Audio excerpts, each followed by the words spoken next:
ஒரு India today approval rating, அந்த C voter survey நேற்று ஒன்று போட்டாங்க. அந்த சி ஓட்டர்ல ஒரு மாநிலத்தினுடைய முதலமைச்சருடைய அப்ரூவல் ரேட்டிங் வெறும் 27% இருக்கு. வெறும் 27%. இந்தியாவில் ஒரு மாநிலத்தினுடைய எவ்வளவு மோசமான முதலமைச்சராக இருந்தாலும் ஒரு 40-43% இருப்பாங்க.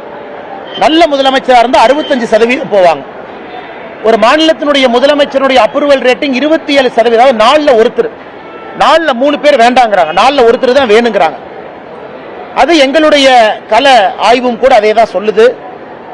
அதே நேரத்தில் தமிழகத்தில் பிரதான கட்சிகள் எப்படி இருக்கிறாங்க, பாரதிய ஜனதா கட்சி, தேசிய ஜனநாயக கூட்டணி, நம்மோடு இருக்கக்கூடிய அண்ணன் டிடிவி தினகரன் அவர்களாக இருக்கட்டும், அண்ணன் ஓபிஎஸ் அவர்களாக இருக்கட்டும், தென் தமிழகத்தினுடைய சூழ்நிலை எப்படி? தமிழகத்தை பொறுத்த வரைக்கும் எல்லா ஜோனும் ஒரே மாதிரி மக்கள் ஓட்டு போட மாட்டாங்க. தென் தமிழகம் வேறு, வாக்கு செலுத்துவதிலே கொங்கு பகுதி வேறு, மத்திய மண்டலம் வேறு, டெல்டா பகுதி வேறு, சென்னை சுத்தி இருக்கக்கூடிய 36 தொகுதிகள் வேறு.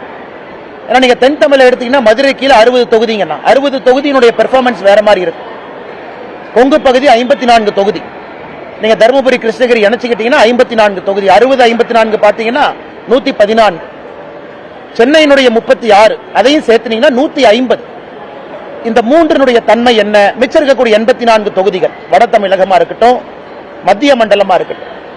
அதனால இது எல்லாத்தையும் யோசிக்கணுங்கன்னா, ஒரு கட்சி தமிழ்நாட்டில் ஜெயிக்கணும்னா 5 மண்டலத்தில் 3 மண்டலத்தை அந்த கட்சி ஜெயிக்கணும்.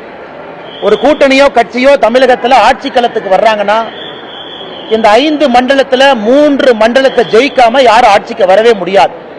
தென் தமிழகத்தையும் ஜெயிச்சு, கொங்கையும் ஜெயிச்சு, சென்னை உட்பட வேற எல்லா பகுதியிலையும் 3 குறைந்தபட்சம் ஜெயிக்கணும். ஸ்வீப் வரணும். 180-190 சீட் நீங்க அடிக்கணும். 234க்குன்னா 4 ஜெயிக்கணும்.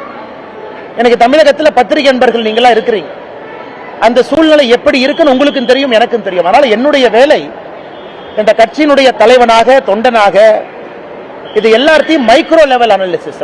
நான் எப்பவுமே மேம்போக்கா பேச முடியாது, நான் பத்திரிகையில பேசுறது வேணுங்கண்ணா. எங்களுடைய தலைவர்களுக்கு நான் ஒரு பிரீஃபிங் கொடுக்கிறேன் அப்படின்னா மைக்ரோவா போகணும். 234 தொகுதி தன்மை எப்படி, ஜாதிகளுடைய திங்கிங் எப்படி இருக்காங்க, ஜாதிகள் வேண்டாம் என்று நினைக்கின்றோம். ஆனா ஓட்டிங் பேட்டர்ன்ல இன்னைக்கு ஜாதிகள் ஒரு முக்கிய பங்கு வகிக்கிறாங்க. அவங்க எப்படி யோசிக்கிறாங்க, தலைவர்கள் எப்படி பார்க்கறாங்க, தமிழ்நாட்டினுடைய பொருளாதார சூழ்நிலை மக்கள் ஓட்டு செலுத்துவதில் மாற்றத்தை ஏற்படுத்துதா? குறிப்பா தென் தமிழகத்தை எடுத்துங்க, தண்ணி இல்ல, பெரிய பிரச்சனை, விவசாயம் நலிவடைந்திருக்கு, தொழில்துறை வளர்ச்சி இல்லை, அவங்க எப்படி பார்க்கறாங்க? அதனால நான் என்ன பேசுனேன் அப்படிங்கறத நான் பத்திரிகை நண்பர்கள்ட்ட சொன்னா தவறா போயிருங்கன்னா, ரொம்ப டீடைல்டாக, ஆழமாக, ஆதாரத்தின் அடிப்படையில் எப்படி தமிழ்நாடு இருக்கின்றது, எப்படி செல்ல வேண்டும், மக்களுடைய நலன் எப்படி இருக்கணுங்கிறத நாங்க பேசியிருக்கோம்.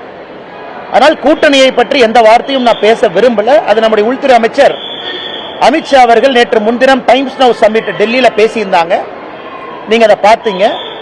அதனால அவருடைய கருத்தை இந்த விஷயத்தை பொறுத்தவரை இறுதி கருத்தாக நீங்க எடுத்துக்கங்க. என்னை பொறுத்தவரை தமிழகம் நன்றாக இருக்கணும், மக்கள் நல்லா இருக்கணும், அதே நேரத்தில் பாரதிய ஜனதா கட்சியினுடைய வளர்ச்சி தங்குதடை என்று இருக்கணும் அப்படிங்கிறது நான் ரொம்ப தெள்ள தெளிவா இருக்கேன். எனக்கு எந்த ஒரு தலைவரின் மீதோ எந்த ஒரு கட்சியின் மீதோ கோபம் கிடையாது, யாருக்கும் எதிரானவன் கிடையாது. பாரதிய ஜனதா கட்சியினுடைய வளர்ச்சி எனக்கு முதன்மை, தமிழகத்தினுடைய நலன் அதை விட முதன்மை. அதனால பொறுத்திருந்து பாருங்க. நான் ஏற்கனவே என்னுடைய ஸ்டாண்டை பொறுத்த வரைக்கும் எப்பொழுதுமே நான் ஓப்பனாக தான் இருந்திருக்கேன், எந்த மாற்று கருத்தும் இல்லை. நான் டெல்லியில பேசும்பொழுது தொண்டனாக பணியாற்றவும் தயார் என்கின்ற வார்த்தையும் பயன்படுத்திருக்கேன். அதனுடைய பொருளையும் நீங்க நல்லா உணர்ந்துக்குங்க. அண்ணாமலை அரசியலுக்கு வந்திருப்பது பவருக்காக கிடையாது. அண்ணாமலை அரசியலுக்கு வந்திருப்பது தமிழகத்திலே ஒரு மாற்றத்தை ஏற்படுத்த வேண்டும் என்பதற்காகத்தான். நான் ஆகஸ்ட் 25, 2020 பாரதிய ஜனதா கட்சி டெல்லியில இணைஞ்சேன். அன்றிலிருந்து இன்று வரை என்னுடைய எண்ணத்துல ஒரு சிறு பிசுறு கூட கிடையாது. எதற்காக அரசியலுக்கு வந்தேன் என்பதை 5 ஆண்டு கழித்தும் கூட இன்னைக்கும் அதே உணர்வோடு உங்களோடு நின்று கொண்டிருக்கின்றேன். அதனால் கூட்டணி பற்றி விரைவில் நீங்க பார்ப்பீங்க. தமிழ்நாடு பாரதிய ஜனதா கட்சியினுடைய தலைவர் எப்படி இருக்கணும் அதையும் விரைவில் பார்ப்பீங்க. என்னுடைய கடமை ஒரு கட்சி முடிவெடுக்கும் பொழுது அக்யூரேட் ஃபீட்பேக், நடுநிலைமையாக, என்னை சார்ந்தோ இன்னொருவரை சார்ந்தோ இல்லாம பெர்ஃபெக்ட் அக்யூரேட் ஃபீட்பேக் கொடுத்தா கட்சியினுடைய தலைவர்கள் சரியான முடிவெடுப்பாங்க. அதான் என்னுடைய நோக்கம்.